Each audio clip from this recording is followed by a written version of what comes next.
Click the bell icon to get latest videos from Ekeeda. Hello friends, today we will discuss about a rate structure improvement in performance via parallelism. How parallel access to multiple disks will give us the performance issue solved for access time increment as well as data in access time increment. And what are the goals of this parallelism to this operating system memory requirement?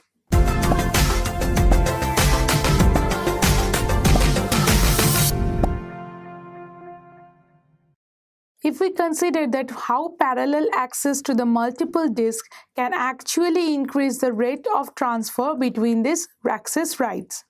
Now, as in the terms of mirroring, as we know that at the same time which is the single disk system, we can transfer the amount of rate into one. Now we can, in help of mirroring, we can send the information to two. So now the same amount of time we can have two read disk accesses rather than of one access using the single disk system. So here using the mirroring, the multiple accesses of parallelly can be done to access rates higher. Now the performance issue gets solved by also other than mirroring is the data stripping across the disk. In its simple form, data stripping is done by a bit level stripping. In bit level stripping, each bit of the byte that is considered to be separated on each disk sectors of each disk. Say for example, one bit of the one byte, that is each bit of the byte, first bit is stored in the first sector of the first disk, second bit of that byte is stored in the first sector of the second bit. Like this way, 8th bit of the byte is stored in the first sector of the 8th bit.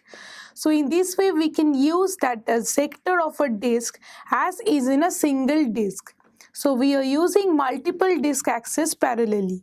So now we can have 8 times the normal area that we have in a single disk partitioning system, and more importantly 8 times more the access time rate that we have in the single disk operating system.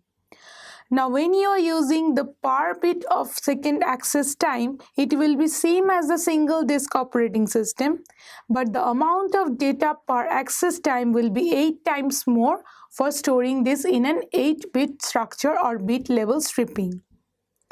Now this bit level stripping always supports that for ith bit we are storing it's in a 4 plus ith number of bits in the particular byte.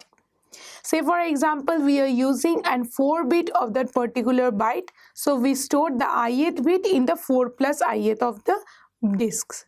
So we can partition these disk sectors like this. But we need not to occur this bit level stripping all the time, because a larger type of stripping known as a block level stripping is present there.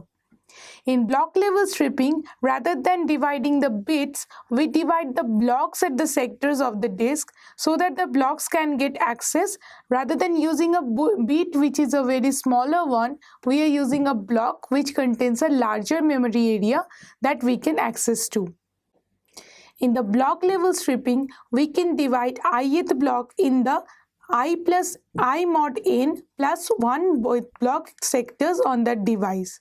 So if we have n disks and we need to block this ith one, then I mod n plus 1 is the number of the ith block mapping to that particular sector of the disk. So other than this block level stripping, we can also use the sectors out of the disk or the tracks out of the sector types of stripping that is possible inside the disk. Now the disk can be given of a spare cylinder to which the spare disk will be moved out to maintain the disk stripping. Now this parallel access to the exact disk spaces will give us an idea and an illusion to use as in a single disk access time. So the disk stripping and a parallelism is a type of operating system support to the memory requirement which has two main goals. Number one is to increase the CPU throughput for small accesses by load balancing. And the second one is to increase the response time for the large accesses. So these two goals can be achieved by the parallelism that is maintained by the rate structure implementation of data stripping across the disk. Thank you for watching this video. Stay tuned with Ekeeda and subscribe to Ekeeda.